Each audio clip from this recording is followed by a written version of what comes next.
ॐ श्री गुरुभ्यो नमः। हरिः ॐ। शुक्लाम्बरधरं विष्णुं शशिवर्णं चतुर्भुजं प्रसन्नवदनं ध्यायेत् सर्वविघ्नोपशान्तये। गुरुर्ब्रह्मा गुरुर्विष्णु गुरुर्देवो महेश्वरः गुरुः साक्षात् परब्रह्म तस्मै श्रीगुरवे नमः। सरस्वती नमस्तुभ्यं वरदे कामरूपिणी विद्यारम्भं करिष्यामि सिद्धिर्भवतु मे सदा। ॐ श्री परमात्मने नमः। अथ ध्यानम्। पीताम्बरं करविराजितशङ्खचक्रकौमोदकी सरसिजं करुणासमुद्रं राधासहायमतिसुन्दरमन्दहासं वातालयेशमनिशं हृदि भावयामि। ॐ नमो भगवते वासुदेवाय। ॐ श्रीकृष्णाय परब्रह्मणे नमः। अथ श्रीमन्नारायणीयम् षोडशं दशकम्। नरनारायणावतारवर्णनं दक्षयागवर्णनं च। दक्षो विरिञ्चितनयोत्थमनोस्तनूजां लब्ध्वा प्रसूतिमिह षोडश चापकन्याः। धर्मे त्रयोदश दधौ पितृषु स्वधाञ्च स्वाहां हविर्भुज सतीं गिरिशे त्वदिदंशे। मूर्तिर्हि धर्मगृहिणी सुषुवे भवन्तं नारायणं नरसखं महितानुभावं यज्जन्मनि प्रमुदिताः कृततूर्यघोषाः पुष्पोत्करान् प्रववृषुर्नुनुवुस्सुरौघाः। दैत्यं सहस्रकवचं कवचैः परीतं साहस्रवत्सरतपःसमराभिलव्यैः पर्यायनिर्मिततपःसमरौ भवन्तौ शिष्टैककङ्कटमुमुन्यहतां सलीलम् अन्वाचरन्नुपदिशन्नपि मोक्षधर्मं त्वं भ्रातृमान् बदरिकाश्रम अध्यवासीः। शक्रोऽथ ते शमतपोबलनिस्सहात्मा दिव्याङ्गना परिवृतं प्रजिघायमारम्। कामो वसन्तमलयानिलबन्धुशाली कान्ताकटाक्ष विशिखैर्विकसद्विलासैः विद्यन्मुहुर्मुहुः अकम्पमुदीक्ष्य च त्वां भीतस्त्वयाथ जगदे मृदुहासभाजा। भीत्यालमङ्गज वसन्तसुराङ्गणावः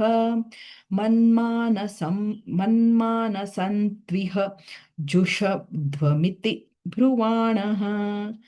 त्वं विस्मयेन परितस्तुवतामथैषां प्रादर्शयस्व परिचारककातराक्षीः सम्मोहनाय मिलिता मदनादयस्ते त्वद्दासिका परिमलैः किल मोहमापुः। दत्तान् त्वया च जगृहुस्रपयैव स्वर्वासि गर्वशमनीं पुनरुर्वशीन्ताम्। दृष्ट्वोर्वशीन् तव कथाञ्च निशम्य शक्रः पर्याकुलो जनिभवन्महिमावशमर्षात्। एवं प्रशान्तरमणीयतरावतारात् त्वत्तोऽधिको वरद कृष्णतनुस्त्वमेव। दक्षस्तु धातुरतिलालनयारजोन्धः नात्याधृतस्त्वयि च कष्टमशान्तिरासीत्। येन व्यरुन्धस भवत् अमुमेव शर्वम् यज्ञे च वैरपिशुने स्वसुतां व्यमानीत्। क्रुद्धे शमर्दितः मखः स तु कृत्तशीर्षः देवप्रसादितहरादथ लब्धजीवः।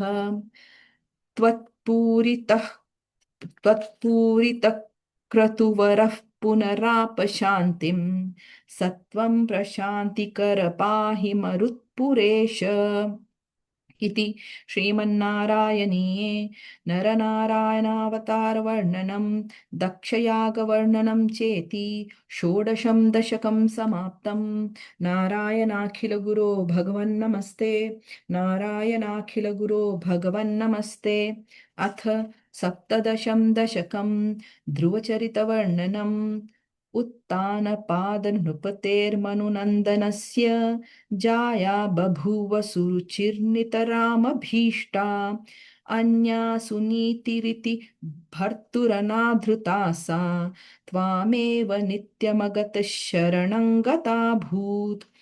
अङ्के पितुः सुरुचिपुत्रकमुत्तमन्तं दृष्ट्वा ध्रुवः किल सुनीतिसुतोऽधिरोक्ष्यन् आचिक्षिपे किल शिशुः सुतरां सुरुच्या दुःसन्त्यजा खलु भवद्विमुखैरसूया त्वन्मोहिते पितरि पश्यति दारवश्ये दूरं दुरुक्तिनिहतः स गतो निजाम्बाम् सापि स्वकर्मगतिसन्तरणाय पुंसां त्वत्पादमेव शरणं शिशवे शशंस आकर्ण्यसोऽपि भवदर्चननिश्चितात्मा मानी निरेत्य नगरात् किल पञ्चवर्षः सन्दृष्टनारदनिवेदितमन्त्रमार्गः त्वामारराध तपसा मधुकान्तनान्ते ताते विषण्णहृदये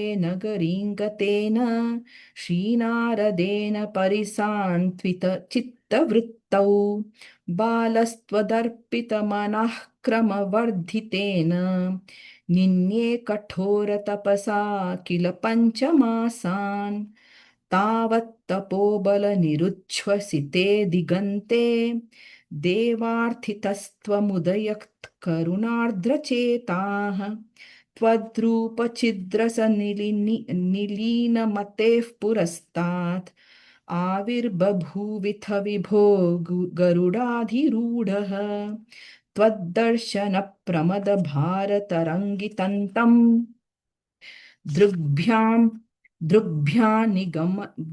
निमग्नमिव रूपरसायने ते तुष्टुषमाणमवगम्य कपोलदेशे संस्पृष्टवानसिदरेण तथादरेण तावद्विबोधविमलं प्रणुवन्तमेनम् आभाषथास्त्वमवगम्य तदीयभावम् राज्यञ्चिरं समनुभूय भजस्व भूयः सर्वोत्तरं ध्रुवपदं विनिवृत्तिहीनम् इत्यूचिषि त्वयि गते नृपनन्दनोऽसौ आनन्दिताखिलजनो नगरीमुपेतः रेमे चिरं भवदनुग्रहपूर्णकामः ताते गते च वनमादृतराज्यभारः यक्षेण देवनिहते पुनरुत्तमेऽस्मिन् यक्षैः स युद्धनिरतो विरतो मनूत्या यक्षैः स युद्धनिरतो विरतो मनूक्त्यां शान्त्या प्रसन्नहृदया धनदादुपेतात् त्वद्भक्तिमेव सुदृढा अवृणोन्महात्मा अन्ते भवत्पुरुषनीतविमानयातः मात्रा समन्ध्रुवपदे मुदितोऽयमास्ते एवं स्वभृत्य जनपालनलोलधीस्त्वं वातालयाधिपनिरुन्धिममामयौघान् इति श्रीमन्नारायणीये ध्रुवचरितवर्णनं नाम सप्तदशं दशकं समाप्तं। नारायणाखिलगुरो भगवन्नमस्ते, नारायणाखिलगुरो भगवन्नमस्ते। अथ अष्टादशं दशकं पृथुचरितवर्णनम्। जातस्य ध्रुवकुल एव तुङ्गकीर्तेः अङ्गस्य व्यजनिसुतः सवेन नामा यद्दोषव्यथितमतिः स राजवर्यः त्वत्पादे निहितमना वनं गतोऽभूत् पापोऽपि क्षितितलपालनाय वेनः पौराध्यैरुपनिहितः कठोरवीर्यः सर्वेभ्यो निजबलमेव सम्प्रशंसन् भूचक्रे तव यजनान्यरौसीत् सम्प्राप्ते हितकथनाय तापसौघ्ये मत्तोऽन्यो भुवनपतिर्न कश्चनेति त्वन्निन्दावचनपरो मुनीश्वरैस्तैः शापाग्नौ शलभदशामनायिवेनः तन्नाशात् खलजनभीरुकैर्मुनीन्द्रैः तन्मात्रा चिरपरिरक्षिते तदङ्ग्रे त्यक्ताघे परिमथिता दथोरुदण्डात् दोर्दण्डे परिमथिते त्वमाविरासीः विख्यातः पृथुरिति तापसोपदिष्टैः सूताद्यैः परिणुतभावि भूरिवीर्यः वेनार्त्या कबलितसम्पदन्धरित्रीम् आक्रान्तन्निजधनुषा समामकार्षीः भूयस्तान्निजकुलमुख्यवत्सयुक्तैः देवाद्यैः समुचितचारुभाजनेषु अन्नादीन्यभिलषितानि यानि तानि स्वच्छन्दं सुरभिः तनुम् अदुः ह्रस्त्वम् आत्मानं यजति मखैस्त्वयि त्रिधामन् आरब्धे शततमवाजिमेधयागे स्पर्धालुशतमख एत्य नीचवेषः हृत्वाश्वं तव तनयात् पराजितोऽभूत् देवेन्द्रं मुहुरिति वाजिनं हरन्तं वह्नौ तं मुनिवरमण्डले जुहूषौ रुन्धाने कमलभवे कृतौ समाप्तौ साक्षात् त्वं मधुरिपुमैक्षथा स्वयं स्वम् तद्दत्तं वरमुपलभ्य भक्तिमेकां गङ्गान्ते विहितपदः कदापि देव सत्रस्थं मुनिनिवहं हितानि संशन् सत्रस्थं मुनिनिवहं हितानि शंसन् ऐक्षिष्ठः सनकमुखान् मुनीन् पुरस्तात् विज्ञानं सनकमुखोदितन्दधानः स्वात्मानं स्वयमगमो वनान्तसेवी तत्तादृक्पृथुवपुरीश सत्वरं मे रोगौघं प्रशमय वातगेहवासिन् इति श्रीमन्नारायणीये पृथुचरितवर्णनं नाम अष्टादशं दशकं समाप्तं नारायणाखिलगुरो भगवन्नमस्ते नारायणाखिलगुरो भगवन्नमस्ते अथ एकोनविंशं दशकं प्रचेतसकथानुवर्णनम् पृथोस्तु नप्ता पृथुधर्मकर्मठः प्राचीनबर्हिर्युवतौ शतधृतौ प्रचेतसो नाम सुचेतसः सुतान् अजीजनत्वत्करुणाङ्कुरानिव पितुः सिसृक्षा निरतस्य शासनात् भवत्तपस्याभिरता दशापि ते पयोनिधिं पश्चिममेत्य तत्तटे सरोवरं सन्ददृशुर्मनोहरम् तदा भवत्तीर्थमिदं समागतः भवो भवत्सेवकदर्शनाधृतः प्रकाशमासाद्य पुरः प्रचेतसाम् उपादिशद्भक्ततमस्तवस्त्वम् स्तवं जपन् स्तममीजलान्तरे भवन्तमासे विशतायुतं समाः भवत्सुखास्वादर साद् अभिश्वियान् बभूव कालो ध्रुवन्न शीघ्रता तपोभिरेषामतिमात्रवर्धिभिः स यज्ञहिंसा निरतोऽपि पावितः पितापि तेषां गृह्यात् नारद प्रदर्शितात्मा भवदात्मताययौ कृपाबलेनैव पुरः प्रचेतसां प्रकाशमागाः पतगेन्द्रवाहनः विराजिचक्रादिवरायुधांशुभिः भुजाभिरष्टाभिरुदञ्चितद्युतिः प्रचेतसान्तावदया च तामपि त्वमेव कारुण्यभरावरान्नदाः भवद्विचिन्तापि शिवाय देहिनां भवद्वसौ रुद्रनुत्तिश्च कामदाम् अवाप्य कान्तान्तनयां महीरुहां तया रमध्वन् दशलक्षवत्सरीं सुतोऽस्तु दक्षो ननु तत्क्षणाच्च मां प्रयास्य भित्थेति तान् ततश्च ते भूतलरोधिनस्तरून् क्रुधा दहन्तो द्रुहिणेन वारिताः द्रुमैश्च दत्तान्तनयामवाप्यताम् त्वदुक्तकालं सुखिनोभिरेमिरे अवाप्य दक्षं च सुतं कृताध्वराः प्रचेतसो नारदलब्धया धियाम् अवापुरानन्दपदं तथाविधः त्वमीश वातालयनाथ पाहि माम् इति श्रीमन्नारायणीये प्रचेतकथानुवर्णनं नाम एकोनविंशं दशकं समाप्तं नारायणाखिलगुरो भगवन्नमस्ते नारायणाखिलगुरो भगवन्नमस्ते अथ विंशतितमं दशकं वृषभयोगीश्वरचरितवर्णनम् प्रियव्रतस्य प्रियपुत्रभूतात् आग्निध्रराजा दुतितो हि नाभिः त्वां दृष्टवान्निष्टदमिष्टिमध्ये तवैव तुष्ट्यै कृतयज्ञकर्मा अभिष्टुतस्तत्र मुनीश्वरैस्त्वं राज्ञः स्वतुल्यं सुतमर्थ्यमानः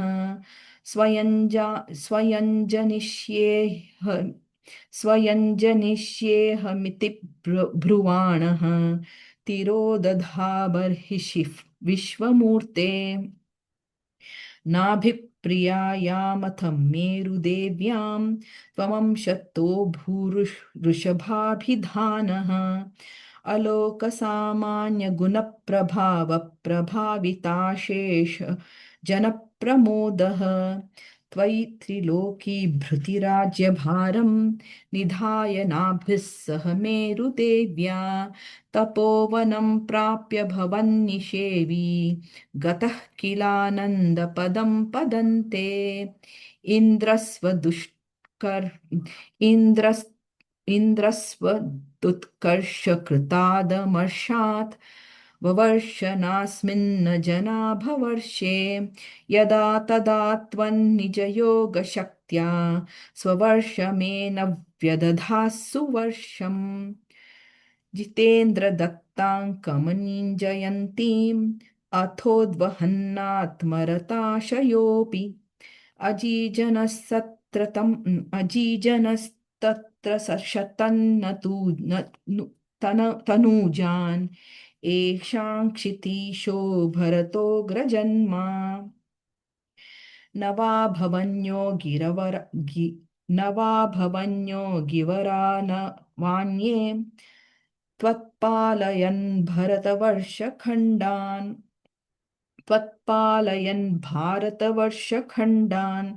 सैका त्वशीतिस्तव शेषपुत्राः तपोबलाद्भूत्सुरभूयमीयुः उक्त्वा सुतेभ्योऽथ मुनीन्द्रमध्ये विरक्तिभक्त्यन्वितमुक्तिमार्गं स्वयं गतः पारमहंस्य वृत्तिम् अधा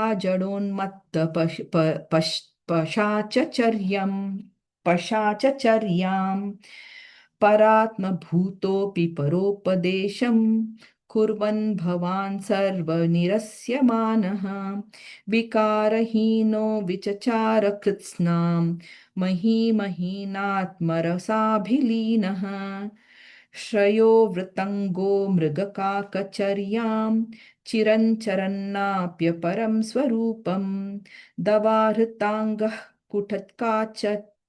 कुटकाचले त्वं तापान्ममापाकुर्वातनाथ इति श्रीमन्नारायणीये ऋषभयोगीश्वरचरितं चरितवर्णनं नाम 20तमं दशकं समाप्तं। नारायणाखिलगुरो भगवन्नमस्ते। नारायणाखिलगुरो भगवन्नमस्ते। अथ 21तमं दशकं जम्बूद्वीपादिषु भगवदनुपासनाप्रकारवर्णनम्। मध्योद्भवे भुव इलावृतनाम्नि वर्षे गौरी प्रधानवनिता जनमात्रभाजी शर्वेण मन्त्रनुतिभिः समुपास्यमानं सङ्कर्षणात्मकमधीश्वर संश्रये त्वाम्। भद्राश्वनामक इलावृतपूर्ववर्षे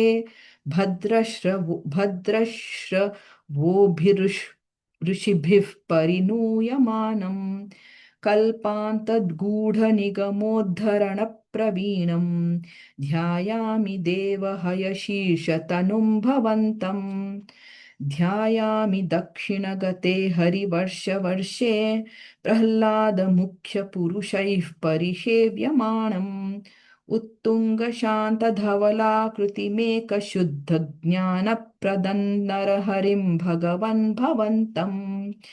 वर्षे प्रतीचि ललितात्मनि केतुमाले लीलाविशेषललितस्मितशोभनाङ्गं लक्ष्म्या प्रजापतिसुतैश्च निषेव्यमानम् तस्याः प्रियाय धृतकामतनुं भजे त्वाम्। रम्ये युदीचि खलु नाम्नि वर्षे तद्वर्षनाथमनुवर्य समर्यमाणं भक्तैकवत्सलममत्सरहृत्युभान्तं मत्स्याकृतिं भुवननाथ भजे भवन्तम्।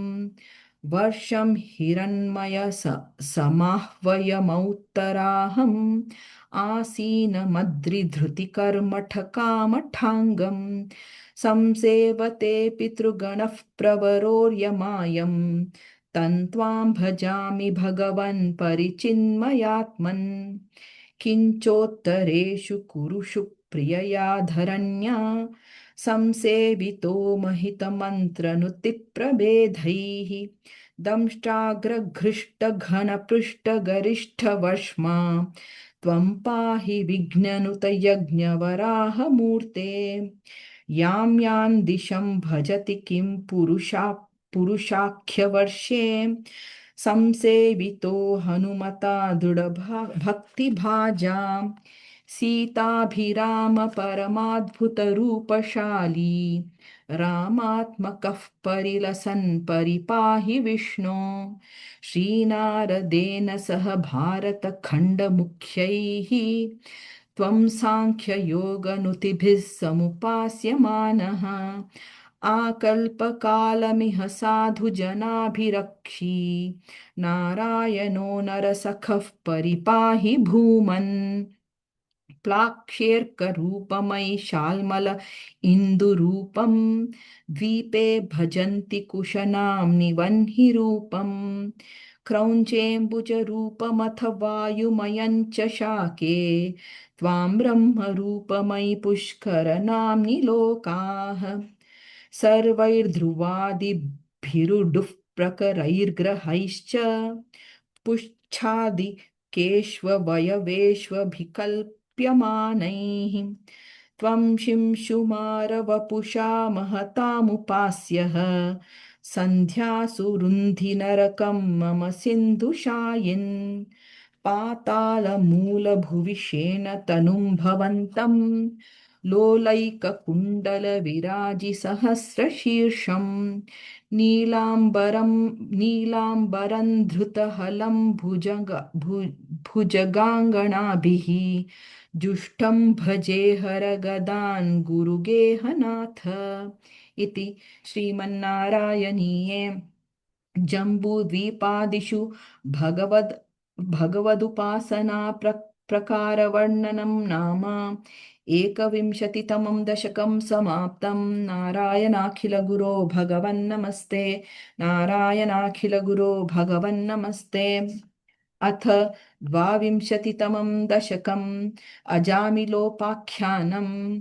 अजामिलो नाम महीसुरः पुरा चिरन् विभो धर्मपथान् गृहाश्रमी गुरोर्गिराकाननमेत्य दृष्टवान्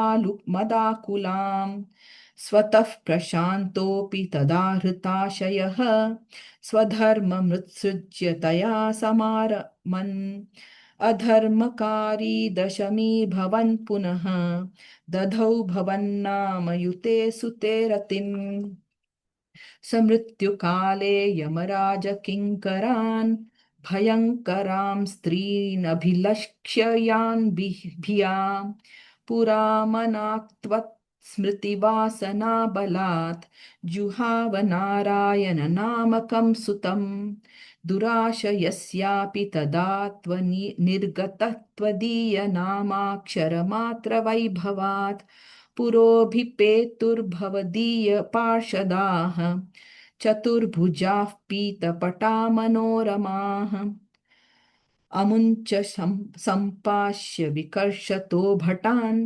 विमुञ्चतेत्यारुरुद्धुर्बला निवारितास्ते च भवज्जनैस्तदा तदीयपापन्निखिलन्यवेदयन् भवन्तु पापानि कथन्तु निष्कृते कृतेऽपि भो दण्डनमस्ति पण्डिताः न निष्कृतिः किन्विदिता भवादृशाम् इति प्रभो त्वत्पुरुषा बभाषिरे श्रुतिस्मृतिभ्यां विहिता व्रतादयः पुनन्ति पापन्न लुनन्ति वासनाम् अनन्तसेवा तु निकृन्ति अनन्तसेवा तु निकृन्तति द्वयीम् इति प्रभो त्वत्पुरुषा बभाषिरे अनेन भोजन्म सहस्रकोटिभिः कृतेषु पापेष्वपि निष्कृतिः कृता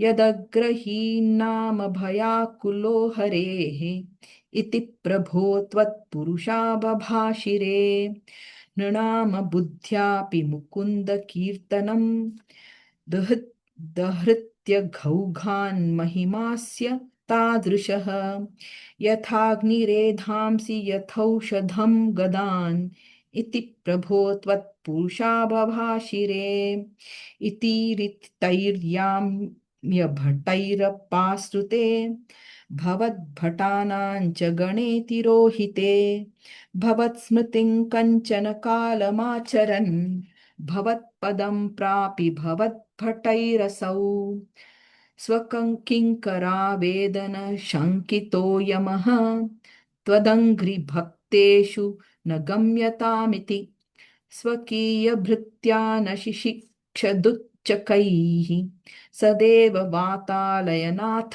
पाहि माम् इति श्रीमन्नारायणीये अजामिलोपाख्यानं नाम द्वाविंशतितमं दशकं समाप्तं। नारायणाखिलगुरो भगवन्नमस्ते। नारायणाखिलगुरो भगवन्नमस्ते।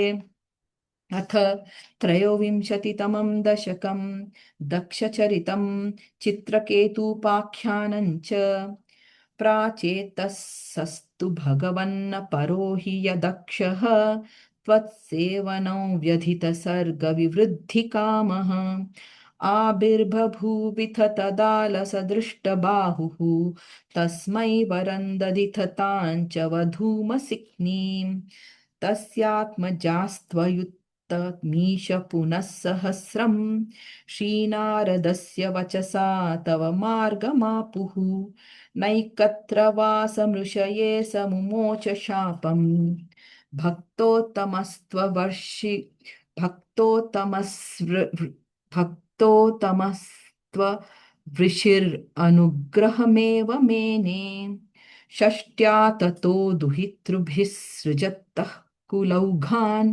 दौहित्रसूनुरथ तस्य स विश्वरूपः त्वत्स्तोत्रं वर्मितमजापयन्द्रिमाजौ देवत्वदीयमहिमा खलु सर्वजैत्रः प्राक्षूरसेन विषये किल चित्रकेतुः पुत्राग्रही नृपतिरङ्गिरसः प्रभावात् लब्ध्वैकपुत्रमथ तत्र हते सपत्नी सङ्घैरमुष्यदवशस्तव माययासौ तन्नारदस्तु सममङ्गिरसादयालुः सम्प्राप्य तावदुपदर्श्य सुतस्य जीवम् कस्यास्मि पुत्र इति तस्य गिरा विमोहम् त्यक्त्वा त्वदर्चनविधौ नृपतिन्ययुङ्क्तः न्ययुङ्क्त स्तोत्रं च मन्त्रमपि नारदतोत्थलब्ध्वा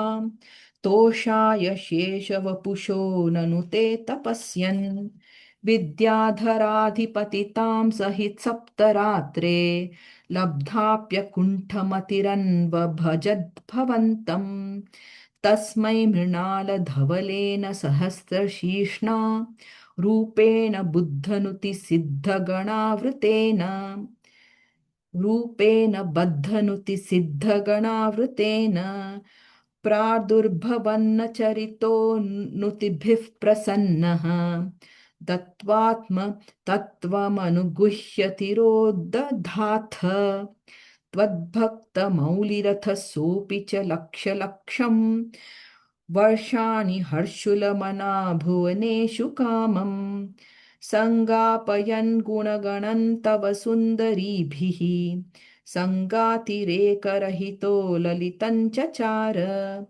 अत्यन्तसङ्गविलयाय भवत्प्रणुन्नः नूनं सरूप्य गिरिमाप्यमहत्समाजे निःशङ्कमङ्ककृतवल्लभमञ्जजारिम् तं शङ्करं